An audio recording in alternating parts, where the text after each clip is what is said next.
سلام تخطاتلتي إريترين بودكاست انقعد حن متأهم كمي تغنيو سلام دو تغنيو كم بمسرة مبزعي كاليتي نباب أبزاسو من زياهم زقبر تما باتي عنيرة بمسرة نسود ما حجي كاب معراف عسران سلسن كساب مودعتا معراف عسران شدشن زلو كم ببالكم تدالي اللغو share like subscribe دا قبركم ناي إريترين بودكاست بيتسب كتكونوا نا كل اختبات حوخ أني يلابو مالتيو يغني اللي تصبقوا مكتالي خونا لكم نجزيكم كأ يمسكن يعني اللي أوكي إمبار كان معرف عسران سلسن كنجمري بقدامي تغوري تاسلز نبرت معرف عسران سلسن هاري فلينت نتن أخلابات قبئن كهبانيو كبل تانر بوشتو بحاقوس تمليو حسبه مغنياتو تانر أبزوت أنو حدقن ينسرح فلينت أحفيرو أي فلتنيو تانر فلينت أبناتو يوت كميلو خمساتو حسبو كلو حاقوس تسمعو كد مقال عمتات أب عالم كرفح من نبابرو نزمرحون محقاس أندريو حاو نحدشتي زتفتحو إسراتنا بحبرة السب نمت إمبار حدش معرف بوتا بمدلاو بعلو سرح دليو يأتوهم نبرة تانر نتوم بخبيد قبن تأثيرهم زتنحو دحرقن فردوم وديهم استفتحو أزيو تقامي زبالو ودن نبرو نتوم قبننياتات نايك قدم قبننياتات كبهالو عيدلنيو بمقدن السو زما حدروم نايولقو حبرتي نتوم أبقربا قزي استفتحو أسرات ولقى تاريخ هيوتهم يتصنع نبرة نتنسو زداليو ملكعتاتن مسفرن زمالو أخوينهم ترخيبهم دما بغطا خابت معرف بوتا ناب تانر كينغسلي ناب سراحي لأخو نبرو تزوهابهم عيو دما تنقوق ولقاو عمامات يبهال تانر نفينز كاربالو استبهال نايك كاب نايك أدم قبنياتات حادة أبكي آيجي خسرح تاوعت قبرلو كاربالو قزيف نفسو زي كناخن كوينو مستسمع وعنتون جحمون ملأك موتي زمثل نيرو كاربالو بقتلت سب تخصيصو ننويح عامتات أبكيتي زيسانحا قبننيايو أبلعلو خلو زقربو نايكسي أبلعليو يغريتا أبلعليو زقربو نايكسي حابريتاتات ما عليا يوم نيروم خوينو جن حاد خاب ديانو نتأخلق قالوا إلو أتريرو سلست خرخرلو مقابئة أو وساني خبتصح تتأقمه مخنياتو كافرادو حادة قالو 5 سورت حيدة سبات رأي فلتو نبرو أفكان تعاتيخا عدل قوالكا مقابئة أبزحلفو وساني خود زبل صحوف نابتو قالو زت أفاعتو دانيا تلايخو نبره كاربالو إذا عينت سبقنا سلز نبرو يو تانر كينغسلي زد نقو نيرو تانر بزعبا هاري فلينت استبهال خالق نايك أدم قبننياون حابريتا نبرو ناي فلينت دحرة بايتا دحرة تاريخ بزقبا أصنعو سلز نبره نناتو دليتات بلكع زسما مع مخانو أو الثاني بتحا هاري فلينت ما أخلاي من نبابرو خابز نبرو مولدو أب ديترويت حبرات منقستات أمريكا يتوليدو أبو أب جزا خمارر زوعل حرق زي عود شقات أي نبرة بتعمج أكان سلز نبرة ودو زخون بدل انتفتسيمو بمسمر بقولفي ويبزرخوبو يقطقطون ناتو دخام نمشفان دما قداي زي تدالي مقرفتي يقبرون كم زنبرة تاريخي واتو يحبر عدا فلينت أم دقم كاماي كم تحازيت جنزب كوينة تعيز نبرت ولاديتي أبو فلينت شاكانن أريمنين كون كله عدي دما فكارن نبسا بجاح لي فأتب حياويت سابيتي نبرت هاري فلينت الناقب بزا أبز خدلو أب سمعت كل تولدو تقركيرو كعب تجدده دكتورات نعد فلينت عدمة سلازدفت ناي مولاد عدلا زيرو مخانو نجيرو ما نبرو بأنصار دكتورات زحبر واجن دقي محزة تأمر وسيلاتو نبرت هاري ولاديتو بزي مقراص بفقري تدرارزو تحقفو تسعمو سلز نبرت بفقر ዝተዓጀበ ኮይኑ ይስምዖ ነበረ እናጎበዘ ኣብ ዝኸደሉ ግን ወላዲቱ ፍቕራ ክትገልጸሉ ኣብ እትፍትነሉ ኣጋጣሚ ነቲ ምትንኻፍ ክጸልኦ ጀመረ።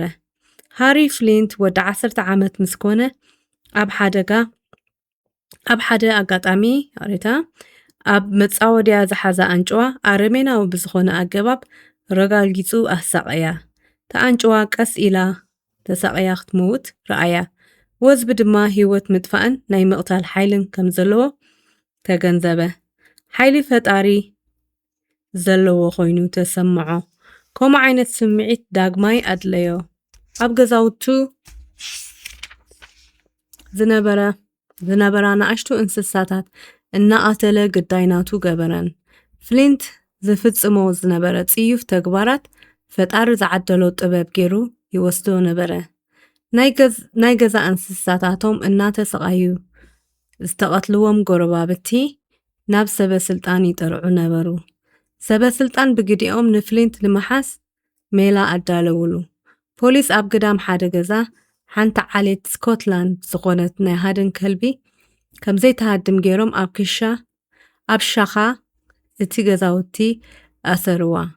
ሓደ ምሸት ፖሊስ ንፍሊንት ኣዝጊቦም እናተጸበይዎ ኸለዉ ናብታ ከልቢ መጸ። ኣፉ ኸፊቱ ዝተቓጸለ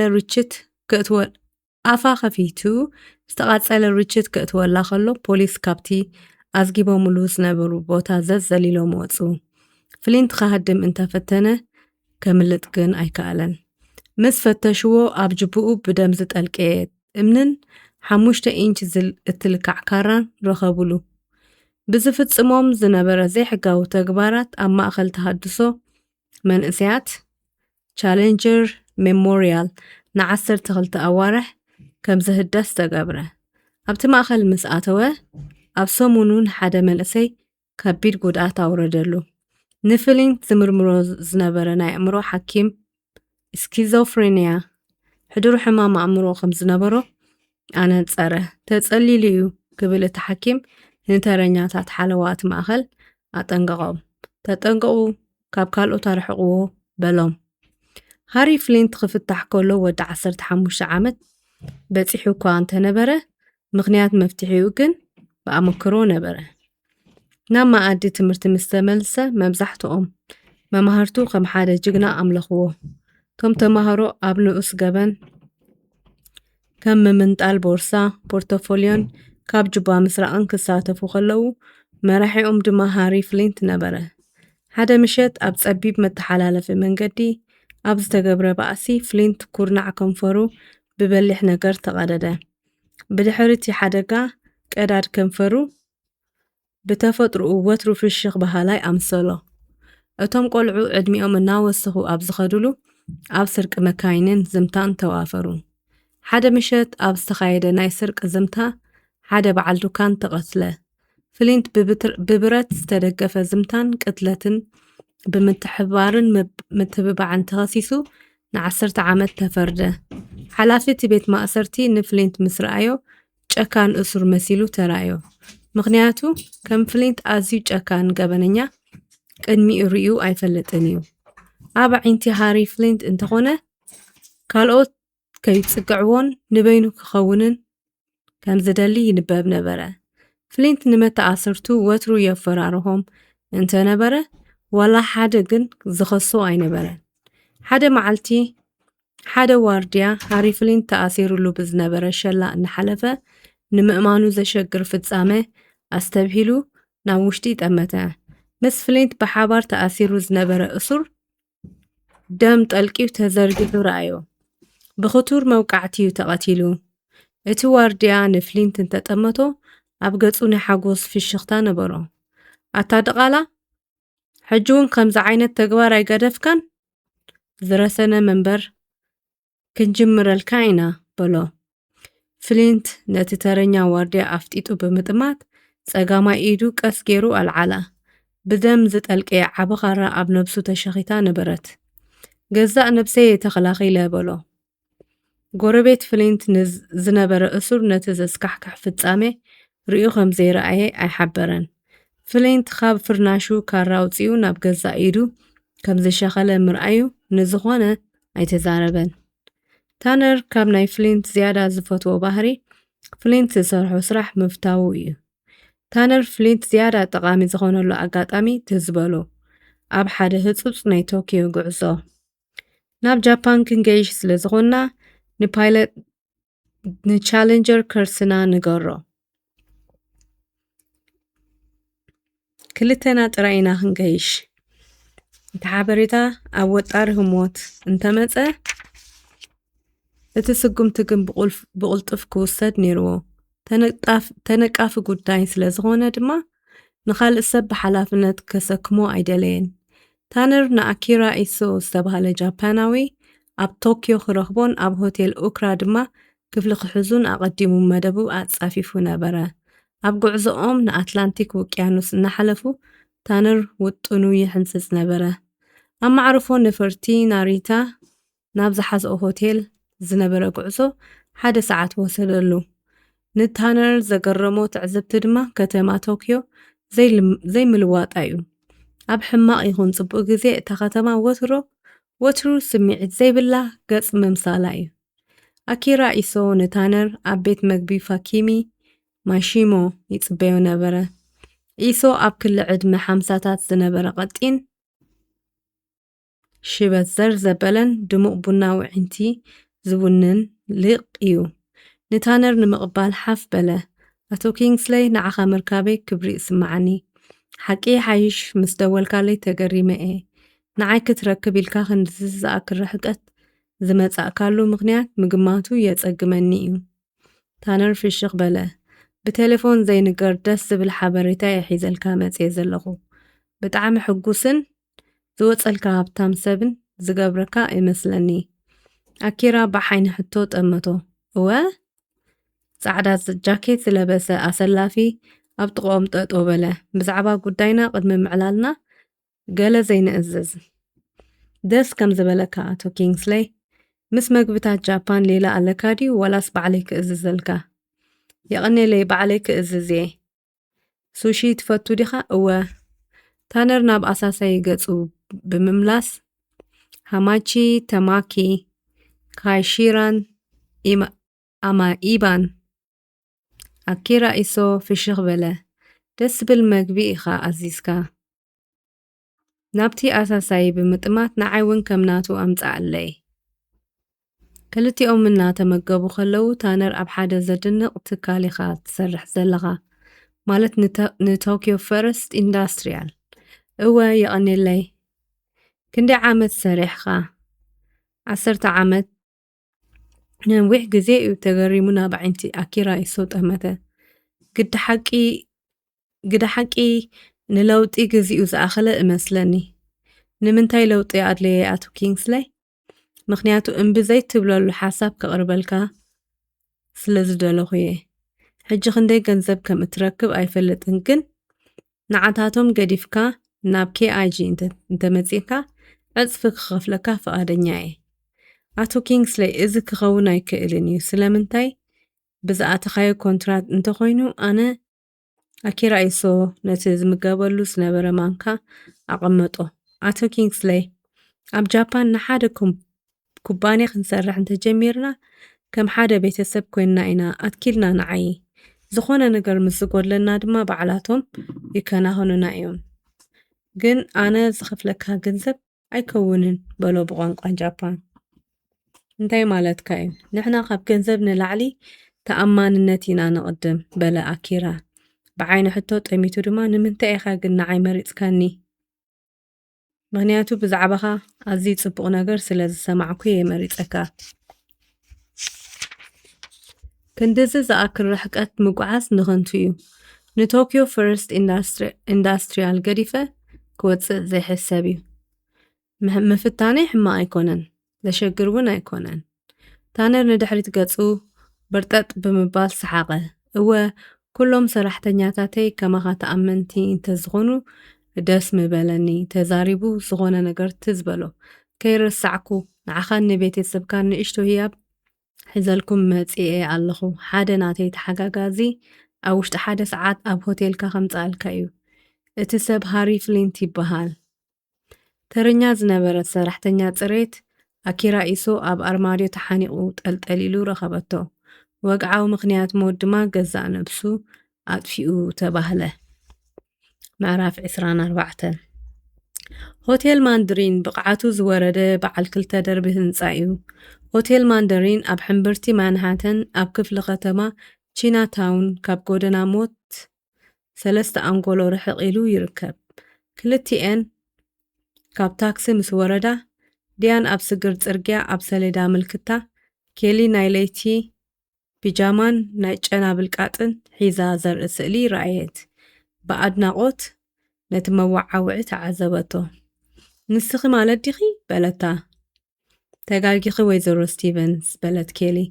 ኣነ ዝሰርሖ እዩ ወይዘሮ ስቲቨንስ። ኣነ ማለት ኣይኮንኩን። ጥውይ ኢላ ናብ መተሓላለፊ ከይድ ከላ ድያን ፍንትት ኢላ ሰዓበታ።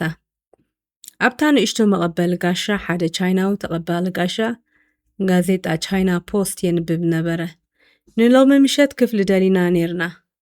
ተቐባሊ ጋሻ ነተን ምዕርግርግ ኢለን ዝነበራ ድያንን ኬሊን ቅንዕ ኢሉ ድሕሪ ምጥማት ንስኽን ትመስላ ሳብሲ ብውሽጡ ተዛረበ። ብመልክዐን ስለ ዝተማረኸ ምራቑ ምውሓጥ ኣብይዎ ትንበለ ብርግጽ እምበር መለሰለን። ለቢሰንኦ ዝነበራ ክዳውንተን ኣተኪሩ ብምጥማት ንሓደ ለይቲ $100 እዩ በለን። ኬሊ ሰንበለት $100? ድያን ህውኽ ኢላ ድሓን ድሓን የዋፃና ይበለት። መጀመርያ ክትከፍላ ይኽን። ድያን ካብ ቦርሳኣ ገንዘብ ኣውፂኣ ሃበቶ። ተተቐባሊ ጋሻ መፍትሕ ኣቐበለን። ቁፅሪ 10 ትኺልክን ንታሕቲ ትኸዳ ባልጃ ኣለክን ድዩ? ይመጽእ ኣሎ በለት ድያን። ትደሊኦ ነገር እንተልዩ ንሊንግ ሕተትኦ። ሊንግ በለት ኬሊ። ኣቤት በለ እቲ ናይ ጽሬት ሰራሕተኛ። ኬሊ ብዓይኒ ጥርጣረ ጠመተቶ። ጽቡቕ። ክልቲአን ጽልምትምት ዝበለን ዘጽላእካን መተሓላለፊ ሓሊፈን ቁልቁል ወረዳ። ኣየና ዓይነት ሆቴል ኮይኑ ድኣዩ ክንድዚ ዝኽፈለኪ በለት ኬሊ። ዘየስጋኣካ ሆቴል ክንደይ ድዩ ዘዋፅኣካ? እዚ ቦታ ውሕስ ምዃኑ ዘይምዃኑን እኳ ርግጸኛ ኣይኮንኩን በለት ኬሊ። ዝሓሸ ክሳዕ ንረክብ ብዙሕ ገንዘብ ንምውፃእ ድሕር ኣይክብልን እየ። ብዛዕባ እዚ ኣይትሕሰቢ። ኣቶ ኪንግስሌይ ድማ ክሕግዘና እንድዩ? ኣብ ቁፅሪ 10 ምስ በጽሓ ድያን ማዕጾ ኸፈተት። ንውሽጢ ምስ ኣተዋ እታ ጸባብ ክፍሊ ንነዊሕ ግዜ ሰብ ዝኣተዋ ኣይትመስልን። እቲ ክፍሊ ሽምርር ብዝበለ ኣንሶላ ዝተሸፈኑ ክልተ ዓራት፣ ክልተ ኣረጊት መናብርን ዝተለሓሓፀ ጣውላን ነበሮ። ኬሊ ነቲ ክፍሊ ብዝሪኡ ተዓዘበት። ጸቢብ ኣብ ርእሲ ምዃኑ ተጸሪጉ ዝፈልጥ ኣይመስልን። ከጽላእካ ተዛሪባ ሓደ መተረኣስ ትንክፍ ኣበለት እሞ ደሮ ናብ ክበንን ተዓዘበት። ሊንግ ካብ ዝመውት ክንዲ ዓመት ገይሩ ይኸውን ተዋዘየት። ኣይትገደስሉን ዶ ዘይንሎሚ ምሸጥ ጥራይ ኢና ክንሓድረሉ ክትብል ድያን ኣረጋገጸትላ። ሕጂ ንኪንግስሌይ ክድውለሉ እየ። ድያን ናብ ቴሌፎን ዝነበሮ ቦታ ኣምርሐት። ኪንግስሌይ ዝሃባ ቁፅሪ ክትጥውቕ ከላ ኬሊ ትዕዘባ ነበረት። ሽዑ ንሽዑ ስልኪ ተላዕለት። ታነር ኪንግስሌይ። ድምፂ ታነር ምስ ሰምዐት ሩፍታ ተሰማዐ። ኣቶ ኪንግስሌይ ድያን ስቲቨንስ እየ። ስለ ዘሸገርኩኻ ይቕሪ ተሓተካ። ኣነን ኬሊን ሓገዝካ ንሓትት ኣለና። ሓደ ሰብ ንኽልቴና ክቐትለና ይፍትና ኣሎ። እንታይ እዩ እቲ ምስጢር ክርዳኣና ኣይከኣለን። ኣብ ህድማ ኢና ዘለና። ብምድዋልኪ ሕጉስ እየ ወይዘሮ ስቲቨንስ። ክትዛንያ ትኽእላ ኢኽን። ዝሃድነክን ዘሎ መን ምዃኑ በፂሕናዮ ኢና። ካብ ሕጂ ንድሓር ዝኾነ ጸገም ኣይከጋጥመክንን እዩ። ድሕሪ ደጊም ንኽልቲኽን ዝኾነ ዓይነት ጸገም ከም ዘይረኽበክን ከረጋግጸልክን እደሊ። ድያን ንገለ ህሞት ዓይንታ ዓመተት። ተመስገን ኣምላኽ በለት ብልባ። ትሰብ መን ምዃኑ እዩ መን ከም ዝኾነ ምስ ረኸብክን ክነግረክን እየ። ኣብ ዘለኽንኦ ጥራይ ጽንሓ ኣብ ውሽጢ 30 ደቓይቕ ናብዚ ዘምጽኣክን ሰብ ክልእኸልክን እዩ። መስመር ተቋረጸ። ድያን ነቲ ለዓት ናብ ሰፈሩ ኣቐሚጣ ፍሽኽ ብምባል ገጻ ናብ ኬሊ መለሰት። እንቋ ሓጎሰና ሽግርና ዘብቃዕ ይመስል። ታነር እንታይ ድዩ ኢልኪ? ኬሊ ተሃንጢያ ሓደተታ። ዝሃድነና ዘሎ ሰብ ከም ዝፈለጥዎን ደጊም ዝኾነ ዓይነት ፀገም ከም ዘየጓንፈናን ሓቢሩኒ። ኬሊ ዓሚቓ ኣስተንፈሰት። ጽቡቕ እዩ በዚ ትብልኒ ዘለኺ ናብ ፓሪስ ተመሊሰ ዳግማይ ሓድሽ ህይወት ክጅምር ይኽእል ማለት እዩ? ኣብ ውሽጢ ፍርቂ ሰዓት ናብ ዝመጽእ ዝወስደና ሰብ ከልእኸልና እዩ። ኬሊ ነቲ ዘፈንፍን ክፍሊ ብዓይንታ ኸለለቶ። ንኹሉ ገዲፍካ ምኻድ ከቢድ እዩ። ዲያን ንኬሊ ብዓይኒ ድንጋጸ ጠመተታ። ኣሸጋሪ ክኸውን በለት። ኣይናይ ብዘይ ሪቻርድ ዳግማይ ህይወት ዝቕጽል ኣይመስለንን። ክሓስቦ ከለኹ የጸግመኒ እዩ። ከመይ ከምኡ ኢልኪ ትሕሰቢ በለታ ኬሊ ተቖጢዓ። ናብ ከምኡ ዝበለ መሪር ዝኽሪ ኣይትውሰድኒ ወይዘሮ ስቲቨንስ። እንተዘይኮይኑ ልበይ ክስበር እዩ። ክሓስቦ እውን ኣይክእልን እየ። ምኽንያቱ ማርክ ሙሉእ ህይወት እዩ ነይሩ። ናይ ምንባረይ እንኮ ምኽንያት። ዲያን ስምዒት ኣልቦ ገጽ ኬሊ ተዓዚባ ህይወት ዘይብላ ናይ ስነ ጥበብ ስራሓት ምልክዕትን ዕይንትን በለት ብውሽጣ። ኬሊ ንድያን ሕቑኣ ሂባ ኣብ ዓራት ኮፍ በለት። ኣዒንታ ዓሚታ ኣንጻር ቃንዛኣ እናተቓለሰት ቀስ ቀስ ቀስ። ኬሊ ምስ ማርክ ኣብ ዝነበረትሉ ግዜ ብዛዕባ ዝተፈላለዩ ኣርእስታት እናዕለሉ ደስ ዝብል ህይወት የሕሊፈ እያ። ቅድሚ ንማርክ ምፍላጣ ከምኡ ዓይነት ምቾት ዝዓሰሉ ህይወት ምስ ዝኾነ ሰብ ኣስተማቒራ ኣይትፈልጥን እያ። ኣብ ሓደ ኣጋጣሚ ኣብ ዙረት ከለዉ ተኽኢልካ ጽባሕ ኣብ መኽፈቲ ምርኢት ዘረባ ኸይወድአት እቕሬታ ኬሊ ጽባሕ ምሸት ስራሕ ኣለኒ። ኬሊ ዘይሓሰበቶ ቕንኣት ተሰማዓ። ምስ ካልእ ጓል ቆፀራ ኣለካ ድዩ? ድምፃ ከተጥዕም ፈተነት። ፍጹም በይነይ ክኸይድ ስለ ዝደለኹ እየ። ዕድመ ግብዣ እዩ። ኣብ ገጽ ኬሊ ዝነበረ ስምዒት ነበበ። ማለተይ ንሳይንቲስት ዝተዳለወ ናይ ድራር ግብዣ እዩ። ምተማላእኹኺ ግን ከሰልችወኪ እዩ። ከሰልችወኒ? እወ ቅድሚ ሕጂ ሰሚዕኽዮም ዘይትፈልጥ ቃላት። ንስኻትኩም ትጥቀሙሎም ቃላት ቅድሚ ሕጂ ዝሰማዕኽዎም ይመስለኒ በለት ኬሊ ብሕርቃን። ንምንታይ ዘይትፍትነኒ? ከም ዝመስለኒ ኣነ ኮ ዓባይ ጓል ክትቅጽል ትኽእል ኢኻ። ማርክ ዓሚቑ ኣስተንፈሰ። ሕራይ ኣናትሮፖሶሎጂ ማላኮስትሮሎጂ ኣነሮይዶግራፍ ኦ በለት ኬሊ ተደላጊራ። ከምዚኦም ዓይነት ቃላት ማለት ካድዩ ደስ ከም ዘይብሉን እኮ እፈልጥ እየ። ኣነ ዘይፈልጦም ድዩ መሲልካ ተጋጊኻ። ምኽንያቱ ንስኻ ኣብቶም ቃላት ተገዳስነት ስለ ዘለካ እዩ በለት ብውሽጣ። እቲ ግብዣ ኣብ ሆቴል ፕሪንስ ዳጋለስ ብክብ ዝበለ ማዕርግ ተኻይደ። ኣብቲ ግብዣ 300 ዝኾኑ ዕድማት ነበሩ። ኣብ መንጎኦም ድማ ካብ ፈረንሳ ዝመጹ ኣዝዮም ፍሉጣት ሰባት ነበሩ። ኣብ መንጎቶም ዕድማት ኣብ ፊት ኬሊን ማርክን ኮፍ ኢሎም ዝነበሩ ጣውላ ሓደ መልክዐኛን ሕውስን ሰብ ኣብ ጥቕኦም ነበረ።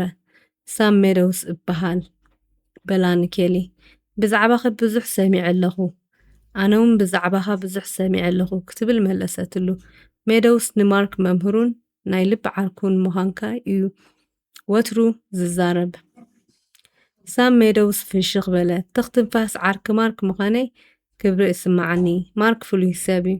ንነዊሕ ግዜ ሓቢርና ሰሪሕና ኢና። ልዑል ተወፋይነት ዘለዎ። ማርክ ዘረባ ሜዶውስ ክሰምዕ ከሎ ሕፍረት ተሰምዖ። ወይኒ ትሰቲ ዲኻ ክብል ኣቋረጾ።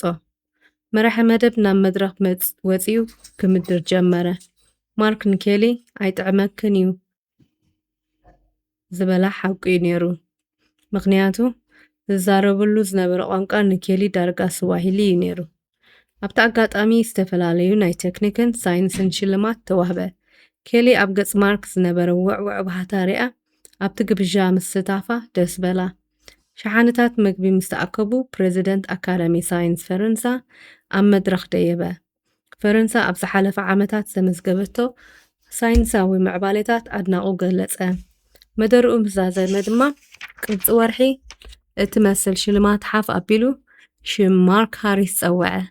ማርክ ናይታ ምሸት እቲኣ ኮኸብ ምዃኑ ኬሊ ተረድአት። ማርክ ንኬሊ ክነግራ ኣመና ሕፍረት ተሰምዖ ነዚኡ ንኸይመጽእ ከረዳእኒ ዝፈተነ በለት ብውሽጣ ኬሊ ማርክ ብምዉቕ ዝበለ ናይ ዕዱማት ጣቕዒት ተሰኒ ናብ መድረኽ ክዲብ ባዒንታ ኣሰነየቶ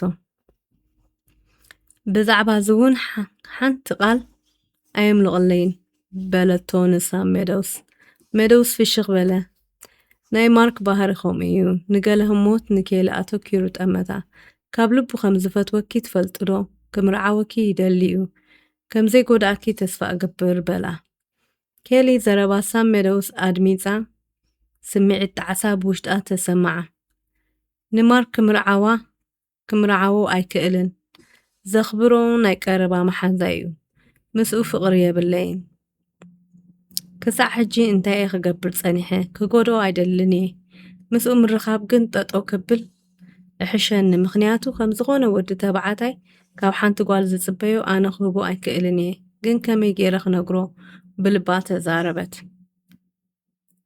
ካብ ዝበልኩኺ ሓንቲ ቓል ሰሚዕኺ ዶ ሕርቃንድያን ንኬሊ ካብ ሕልሚ ቀትሪ መለሳ ግሩም ናይ ግብዣ ኣዳራሽ ተሰወራ ምስ ሓንቲ ፍጹም ክትረኽባ ሓሲባታ ዘይትፈልጥ ሰብ ኣብ ዘጽልእን ዘፈንፍንን ሆቴል ነበረት እንታይ ድያን ብሃወኽ ታነር ኣብ ውሽጢ ፍርቂ ሰዓት ናብ ዝመጺኡ ዝወስድና ሰብ ከም ዝልእኽ ነጊሩኒ እዩ እዚ ደኣ ነጊርክኒ እንዲኺ ስለዚ ኣበይ ከም ዘለና ግን ኣይሓተተንን ኣብ ኣፓርታማኺ ዘለና መሲልዎ ኸይከውን ከምኡ ሳይመስሎን እዩ ኣብ ህድማ ከም ዘለና ነጊረዮ እንዴ ንሓፂር ግዜ ኣብ መንጎአን ስቕታ ሰፈነ ኬሊ ከናፍራ ነኺሳ ነዊሕ ጸንሐት ኣብ ጎኒ ዓራታ ዝነበረት ሰዓት ተመልከተት ፍሊንት ናብ ሆቴል ማንዳሪን ከኣቱ ኸሎ ቻይናዊ ተቐባሊ ጋሻ ቅንዕ ኢሉ ጠመቶ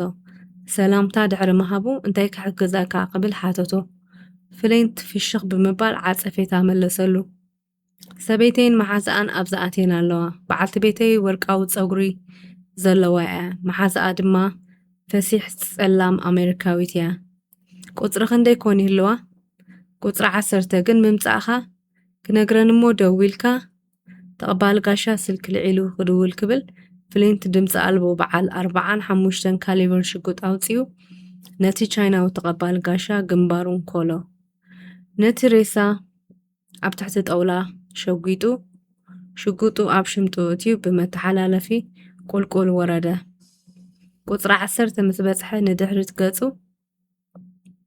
ክልተ ስጉሚ ብምስጓም ብመንኩቡ ብሓይሊ ደፊኡ ንውሽጢ ክፍሊ ኣተወ እቲ ክፍሊ ሰብ ዝበሃል ኣይነበሮም እንተኾነ በቲ ዕፁ ናይ ባኞ ማዕጾ ማይ ክፈስስ ሰምዐ ናብ ባኞ ቀሪቡ ድፍእ ኣቢሉ ከፈቶ እቲ ማይ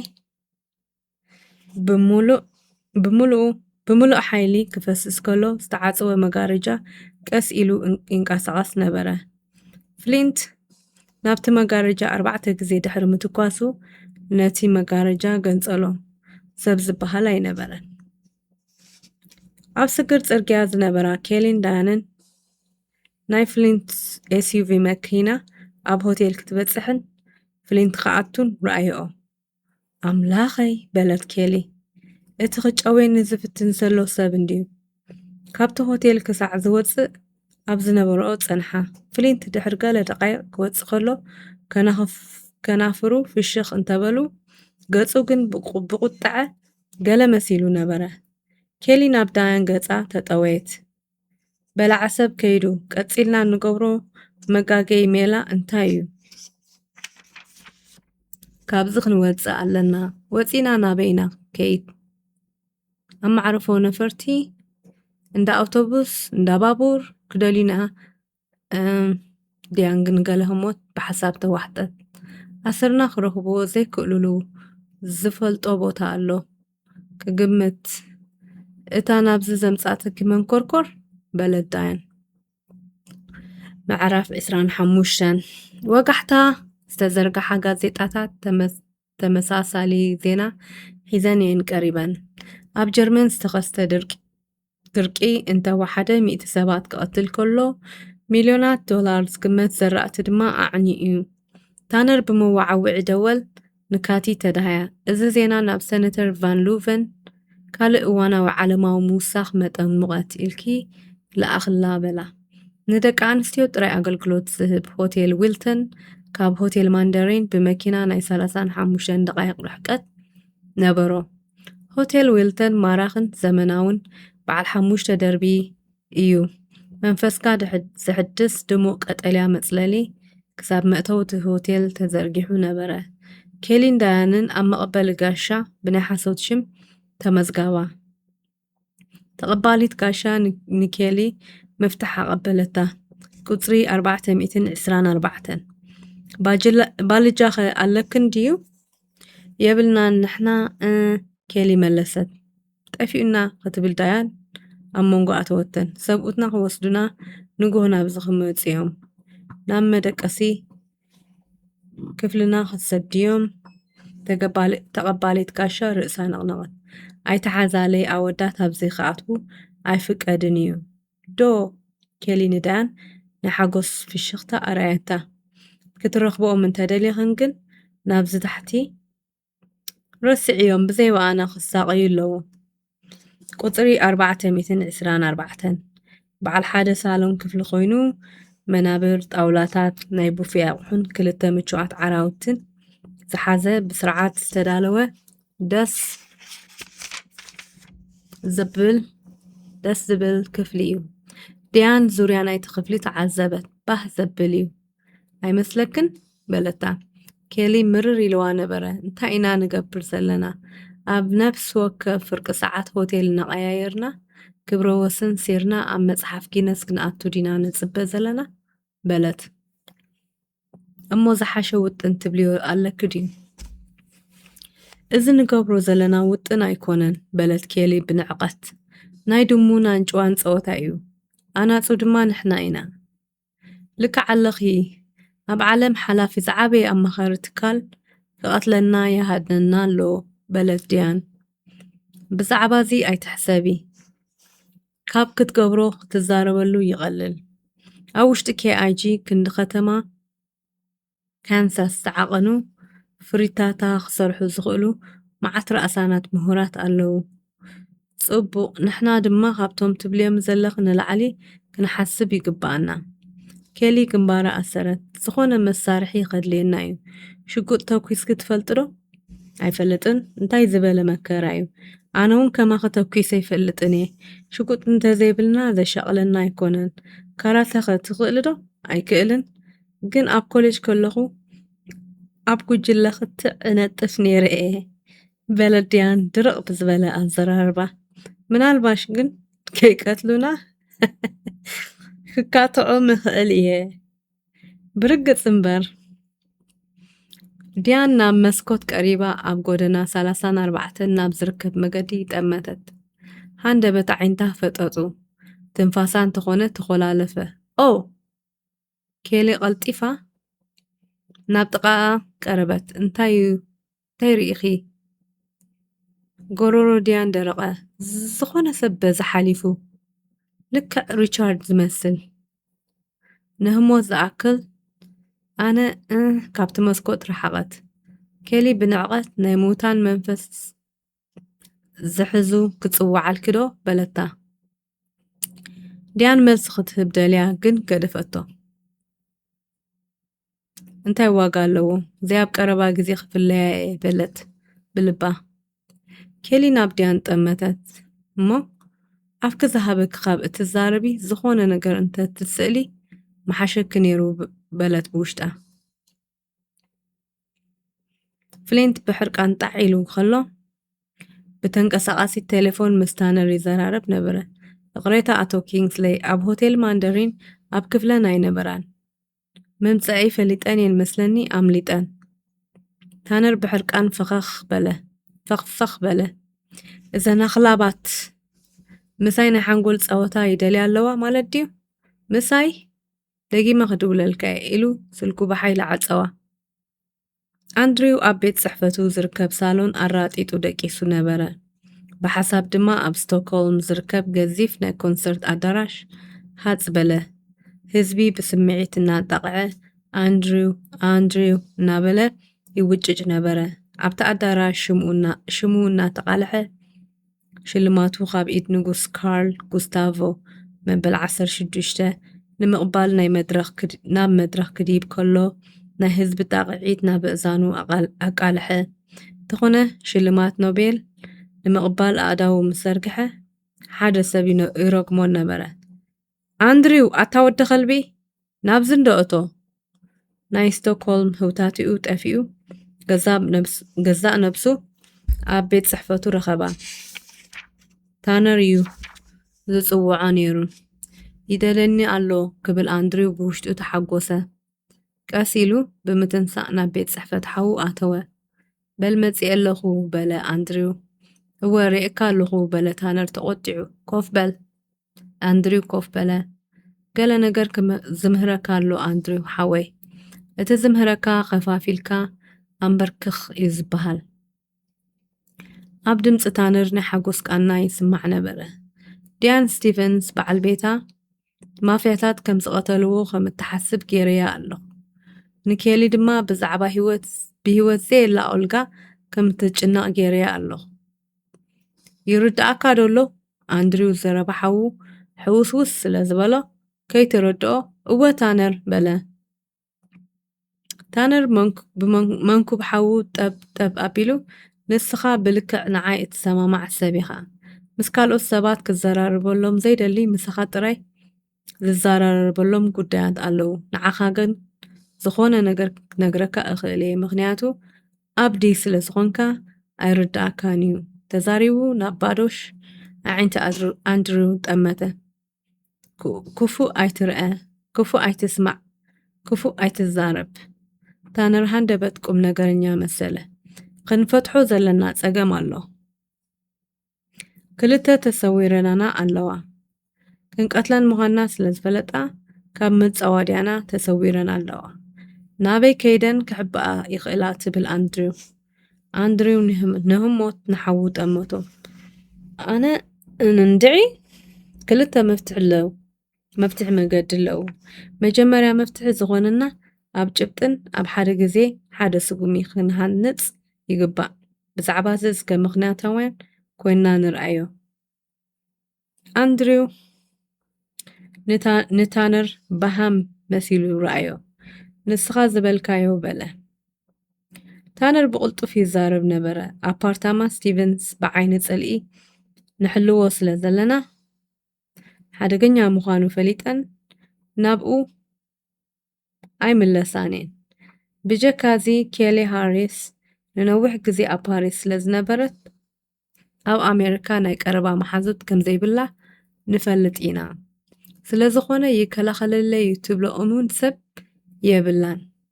ናብ ሓዉ ጠመተ። ትሰምዓኒ ዶ ኣለኻ?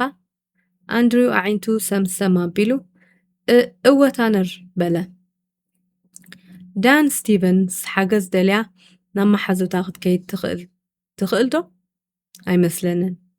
ምክንያቱ መሓዙታ ንሓደጋ ክቃልዓ ይኽእላ እየን። ካልእ ኣማራፂታት ድማ ታሪኸን ንፖሊስ ምንጋር እዩ።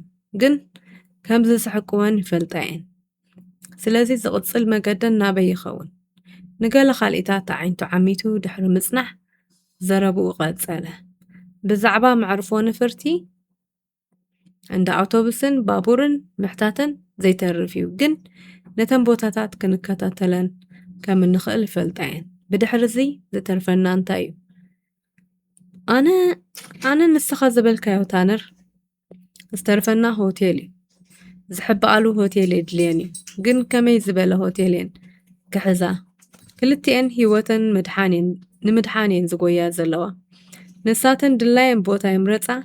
ንሕና ናብ ኩሉ ቦታ ሰባት ከም ዘለውና ንሓደጋ ክቃልዓ ከም ዝኽእላን ይፈልጣ እየን። በዚ ምኽንያት ውሕስነት ዝበሃል ኣይስምዐንን እዩ። ኣብ በርሊን ሶንያ ቬርብሩዥ ትዝክራ እንዲኻ? ኣብ ኮምፒተራ ህፁፅ መልእኽቲ ምስ ገደፍናላ ኢና ዝተዓወትናላ። ደሓን ኣለኹ ኢላ ስለ ዝሓሰበት ንደቂ ኣንስትዮ ጥራይ ኣገልግሎት ዝህብ ሆቴል ኣርቲሜዝያ እናምርሐት ከላ ኣብ መገዲ ተዓዊትናላ። ስቲቨንስን ኬሊን እውን ብተመሳሳሊ ርድኢት ዝሓድረን ኮይኑ ይስምዓኒ።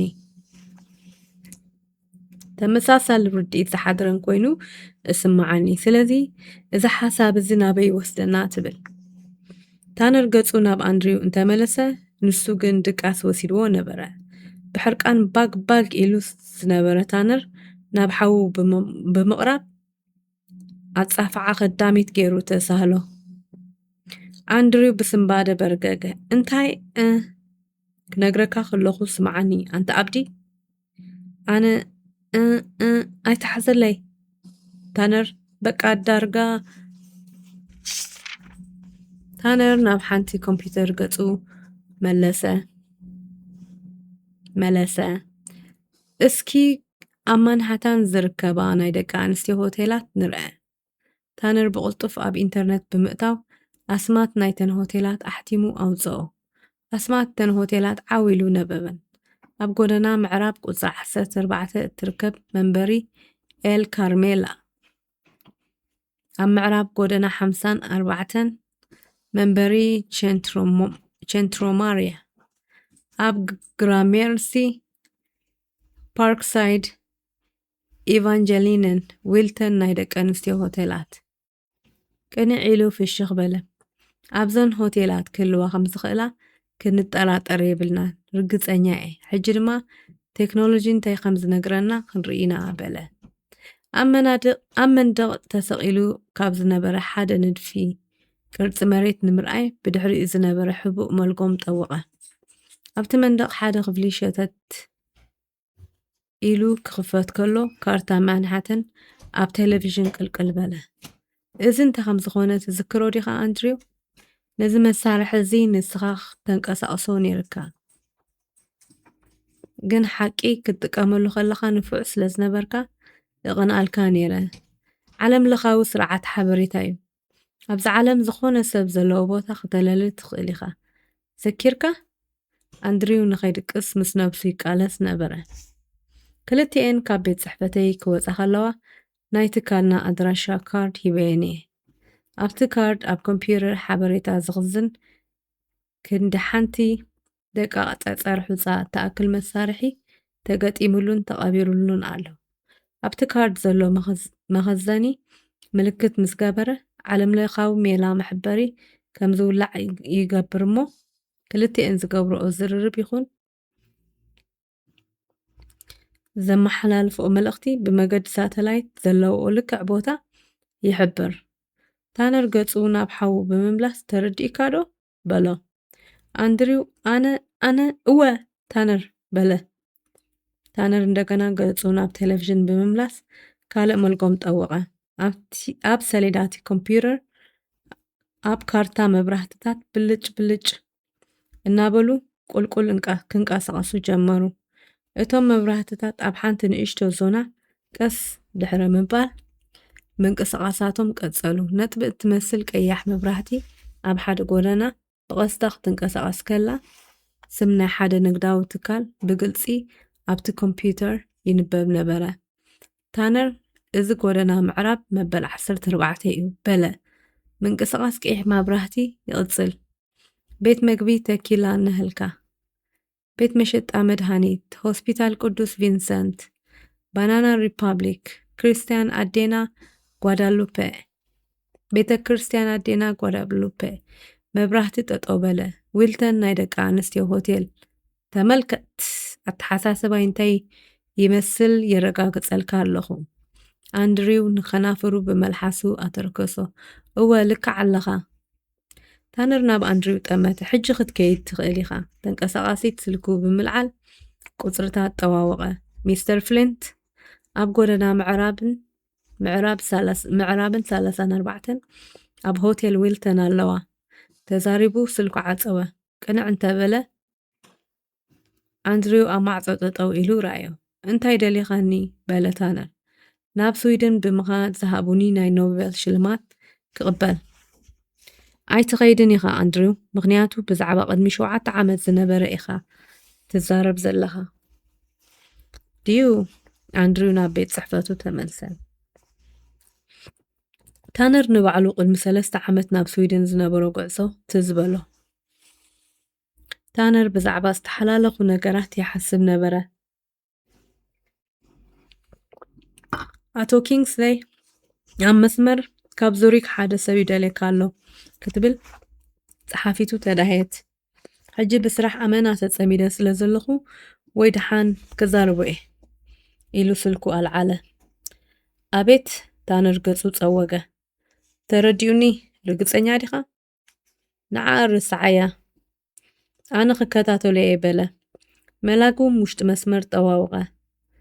ሚስ ኦርዴኔስ ንፓይሎት ነፋሪት ክዳሎ ንገርዮ ናብ ዙሪክ ክንጓዓዝ ኢና። ክልተ ሰባት ምሳና ክክልሹ እዮም።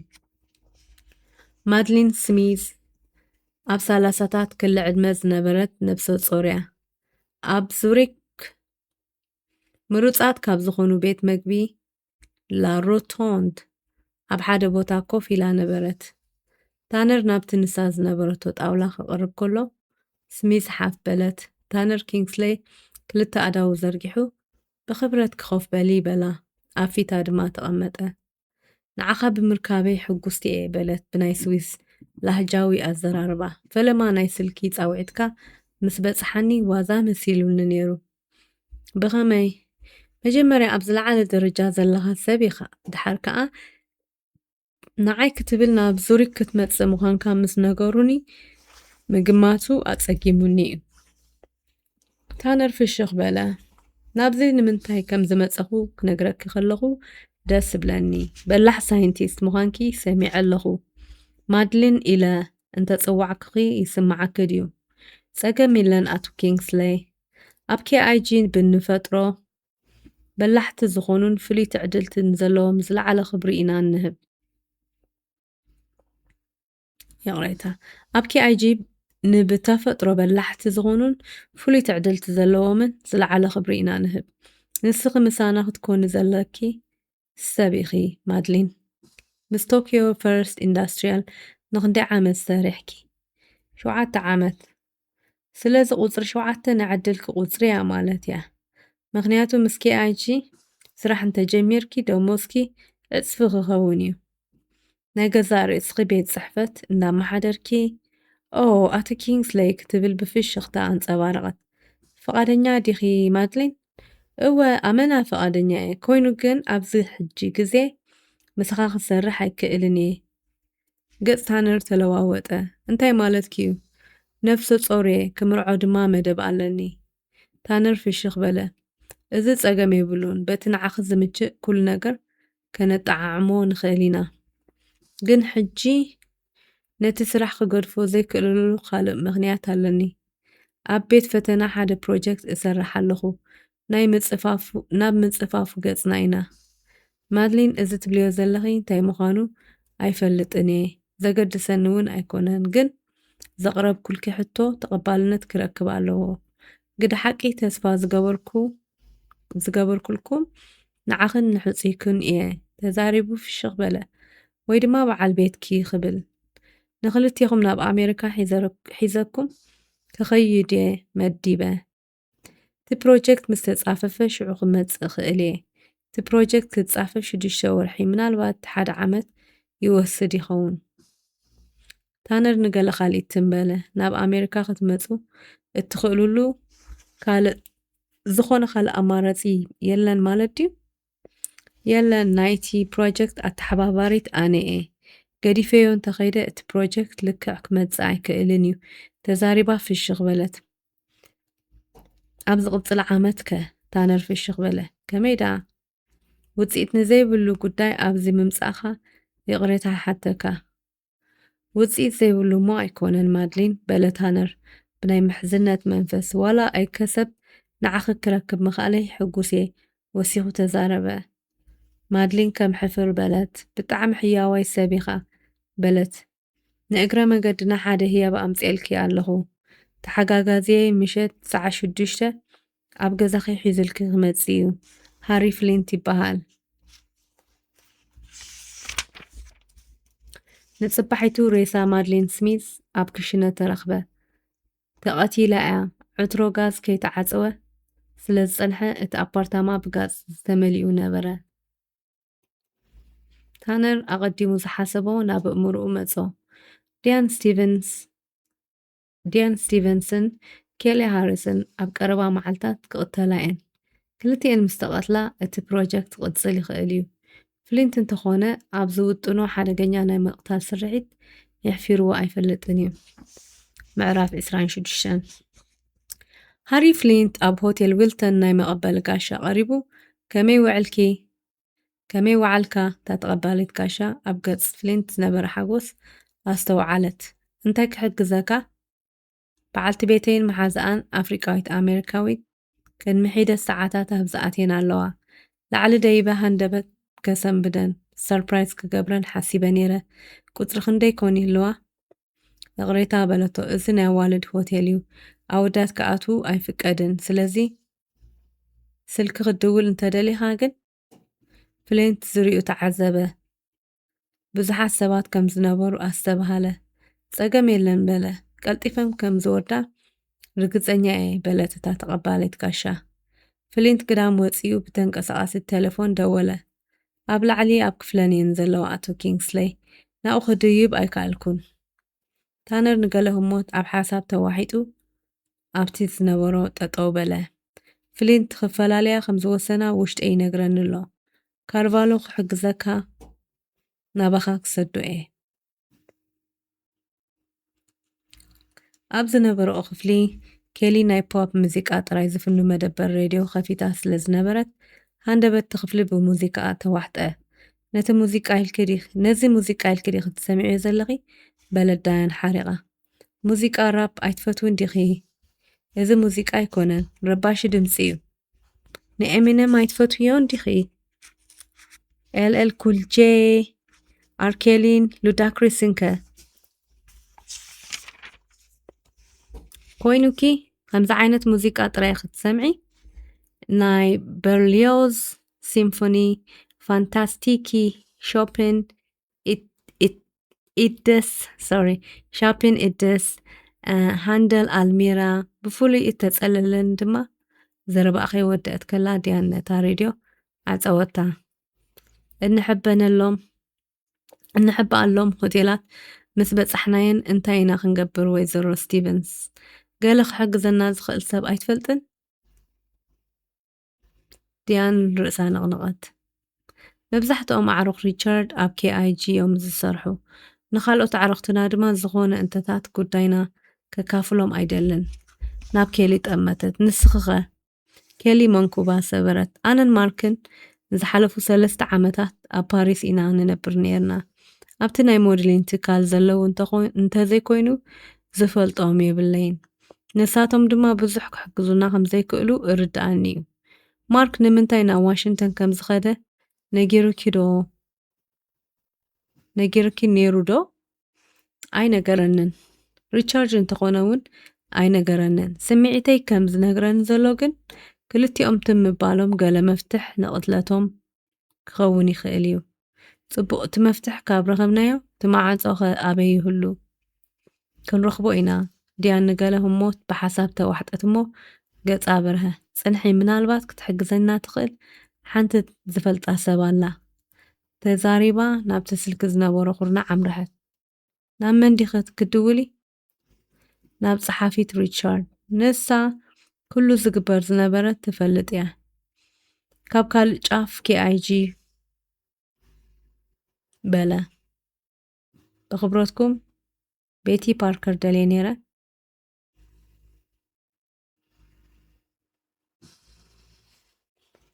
ታነር ኣብ ቤት ጽሕፈቱ ድምፂ እተለሊ መሳርሒት ሰማያዊት ብርሃን ክትውልዕ ከላ ረኣያ። ዝኾነ መወልዕን መጥፍእን ጸቒጡ ድምፂ ኦፕሬተር ሰምዐ። ወይዘሪት ፓርከር ሕጂ ኣብ ቤት ጽሕፈታ የላን። ብኸመይ ከም ዝረኽባ ክትነግርኒ ትኽእል ዶ? የቕሬታ ስምክን ቁፅሪ ስልክን ሃብኒ እሞ ባዕላ ክትድውለልኪ። ድሓን ግደፍዮ ፀገም የለን። ዲያን ስልካ ዓፀወት። ተወሊዓ ዝነበረት ሰማያዊ ብርሃን ብቕፅበት ጠፍአት። ዲያን ናብ ኬሊ ተመልሰት። ቤቲ ፓርከር እቲ እንደልዮ ማዕፆ ከም ዝኾነት እስማዓኒ ኣሎ። ንዓኣ ንምርካብ ገለ ሜላ ክደላ ኣለኒ ክትዛረብ ከላ ግንባራ ኣሲራ ነበረት። ዝገርም እዩ በለት። እንታይ? ሓንቲ ተነባይት ነዚ ሕጂ ገጢምኒ ዘሎ ተነቢያትለይ ከም ዝነበረትን ኣብ ዙርያ ህይወተይ ሞት ከም ዝረኣየትን ኣይትበልኒ።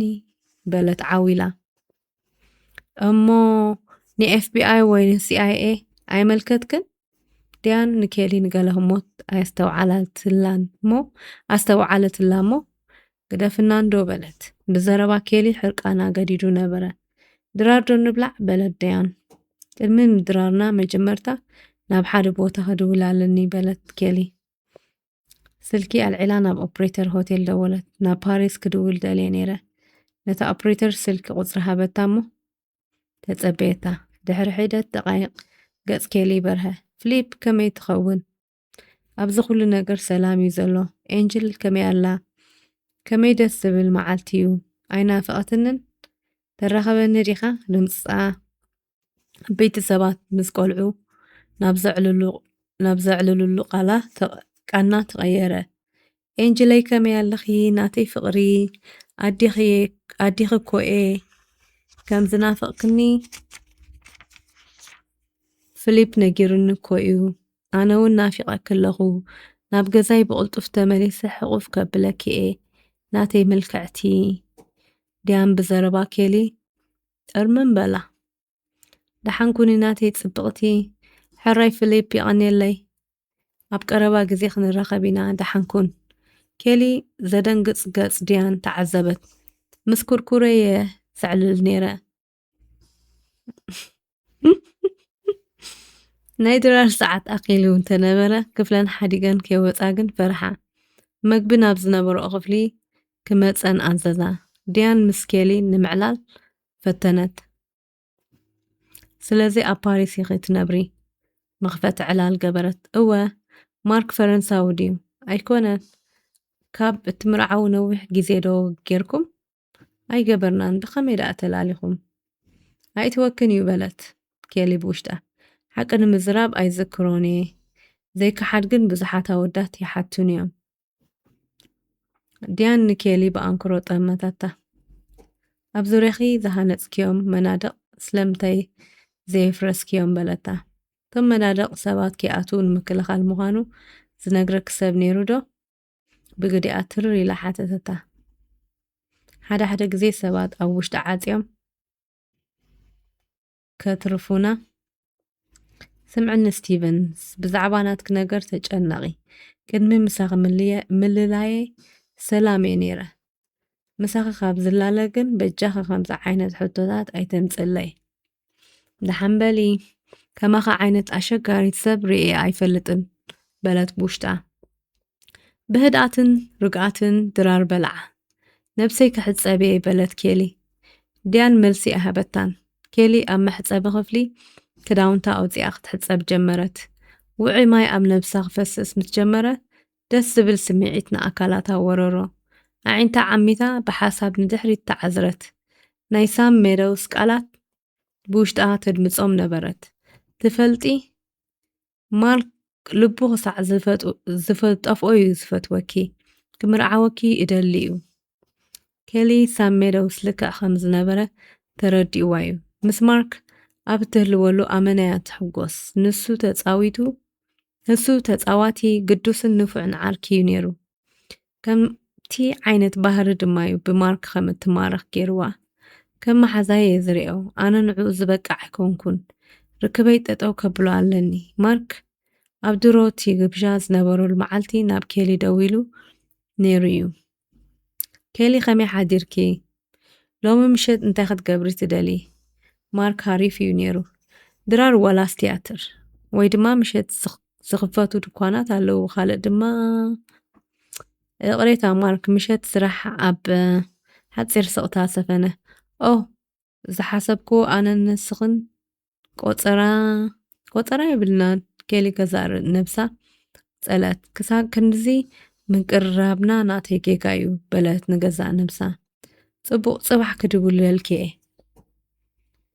ማርክ ንጽባሒቱ ደወለ ኬሊ ኣቐይመክ እንተኾይነ ዘረብኡ ከይወድአ ኬሊ ናብ ናይ ዘለዋ ሓይሊ ተጠቒማ ኣይተሓዘለይ ማርክ ምስ ካልእ ሰብ ፍቕሪ ሒዙኒ ኣሎ መልሲ ክህባ ተጸበየት ነዊሕ ስቕታ ማርክ ክትጻወሮ ይከኣለትን ናይ ማርክ ድምፂ የንቃጥቅጥ ነበረ ተረዲኡኒ ኣነ ክፈልጦ ዝነበረኒ ንሕና እንቋዕ ደስ በለኪ ሕጉስቲ ከም እትኾኒ ተስፋ ኣገብር በጃኽ ንኤንጀል ሰላም በልለይ ማርክ ስልኩ ዓፀወ ኬሊ እንተኾነት ብርቡሽ ስምዒት ስልካ ሒዛ ኣብ ዝነበረቶ ጠጠው በለት ብዙሕ ከይፀንሐ ክርስዓኒ እዩ ክትብል ንበይና ሓሰበት ክረኽቦ ዘለዎ ሓጎስ ካብ ካልእ ጓል ሄዋን ክረኽቦ ይኽእል እዩ ውሽጣ ተዛረበት ኬሊ መዓልታዊ ፍሽኽታ ተመሊኣ ካብን ናብን መድረኽ ደይባ ክትምርሽ ከላ ዝተኣከቡ ሰባት ከጣዕቁዕላ ከለዉ ብኣዛና ትሰምዖ እኳ እንተነበረት ውሽጣ ግን ብሓዘን ተመሊኡ ነበረ ምክንያቱ ዓርካ ዘይብሉ ህይወት ከም ቀደሙ ክኾነላ ኣይከኣለን መዓልታዊ ክድውለሉ እንተደለየት ግን ገዛ ነብሳ ገትአት ክድውል ኣይክእልን እየ ከሳዕ ሕጂ ዝተጓዳእክዎ ይኣክል ክትብል ደጊማ ገዛ ነብሳ ወቐሰት ሓያለ ሳምንታት ሓለፋ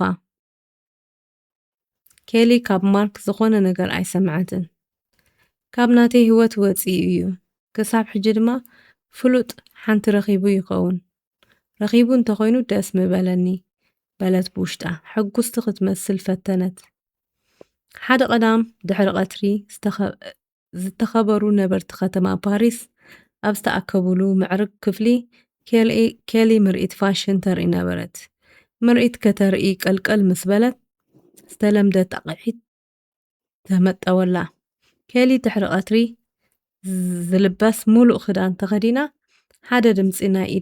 ሓደ ፅምዲ ናይ ኢድ ጓንቲ ሒዛ ንሓንቲ ሞዴል ሰዓበታ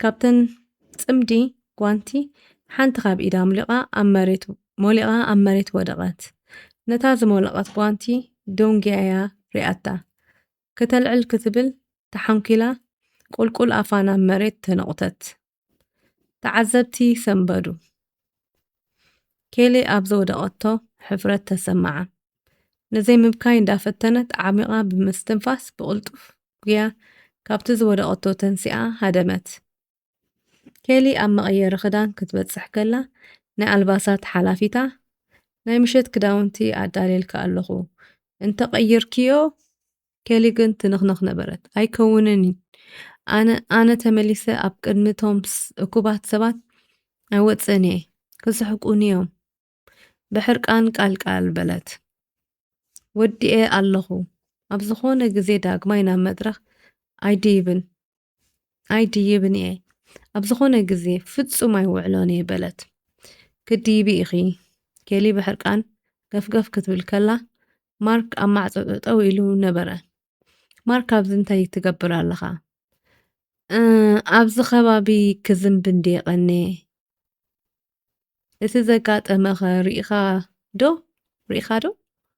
ማርክ ፍሽኽ በለ ግሩም ነይሩ እቲ ኩነታት ብምኽሳቱ ደስ እዩ ኢሉኒ ኬሊ ኣፍጢጣ ጠመተቶ እንታይ ማለትካ እዩ ቅርብ ኢሉ ንብዓታ ክደርዘላ መንዲል ኣውፅአ ኬሊ ናብ መድረኽ ቅድሚ ምድያብኪ ብቐሊሉ ዘይትርከቢ ምልክዕትን ዘይትድህሰስ ሕልምን ገይሮም እዮም ሰባት ዝሓስቡኽ ነይሮም ተዓንቂፍኪ ምውዳቕኪ ግን ፍጥርቲ ሰብ ምዃንኪ ፈጣሪ ኣርእዎም በዚ እውን ፈትዮሙኺ ሕጂ ተመሊስኪ ኣብ መድረኽ ደይብኪ ኣሐጉስ እዮም ዘደንግፁ ኣዒንቲ ማርክ ተዓዘበት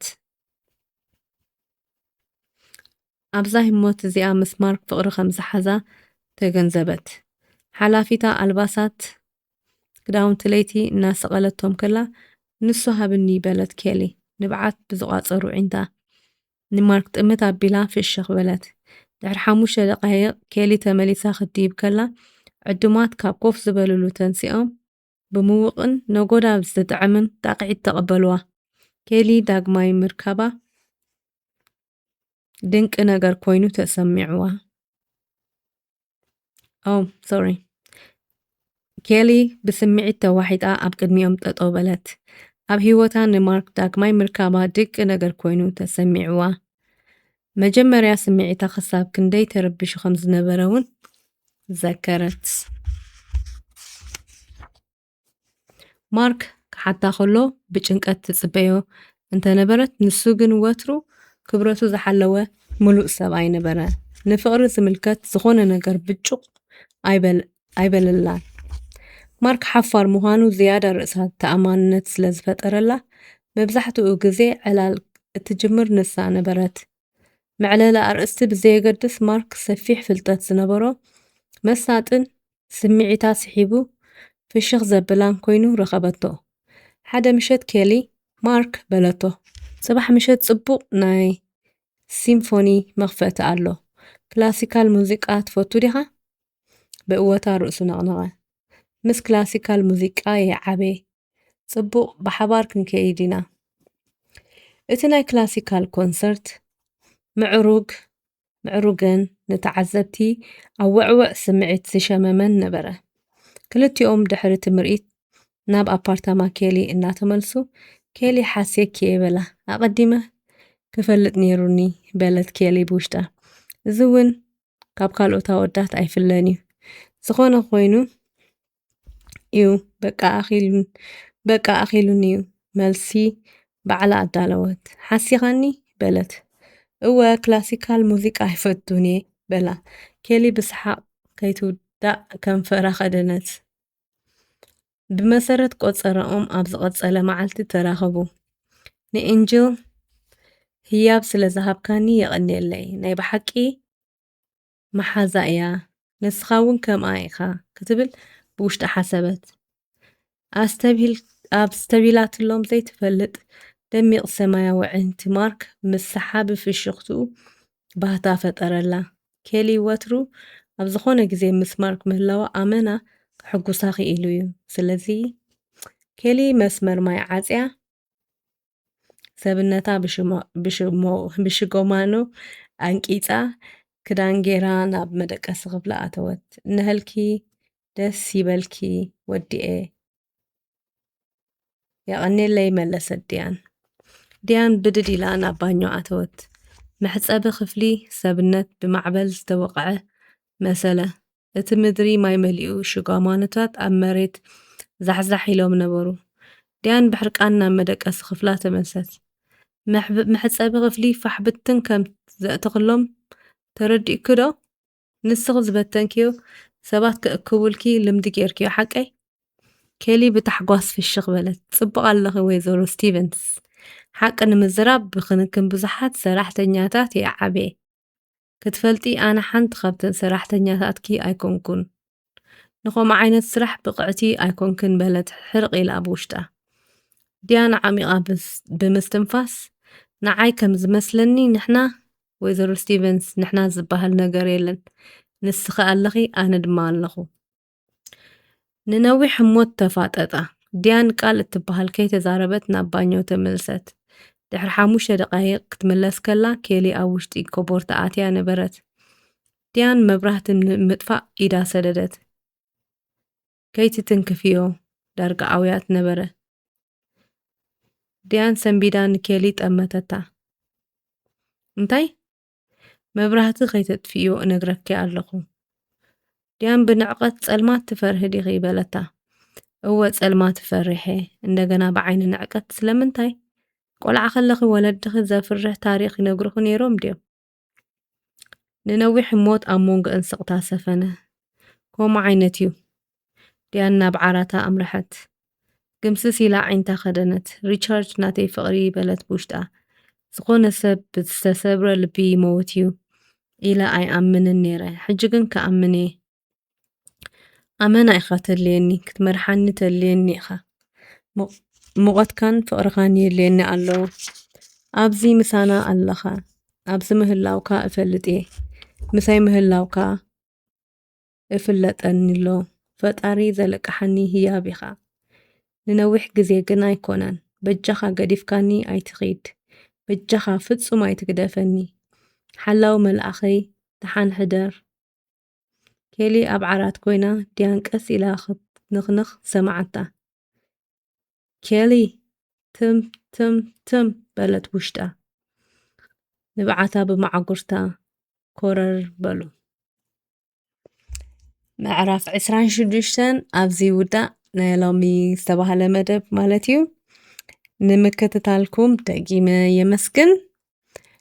ደጊመ ዝላበወኩም ሼር ላይክ ሰብስክራይብ ክትገብሩ ማለት እዩ ኣብ ዝመጽእ መደብ ይራኽበና ብዝተኻእለኒ ከምቲ ኣቐዲመ ዝኣተኽዎ ቃል ኣብ ሰሙን ሓንቲ ግዜ ብምግባር ኣብ ዝመጽእ ዘሎ ሰሙን ሓንቲ ንሰሙን እንዳገበርኩ ክዝርግሕ ክፍትን እየ ማለት እዩ ደጊመ ይቐኒየለይ ኣብዚ ዘለኹሞ ሰላምኩም ይብዛሕ ቻው ብዝመጽእ ይራኽበና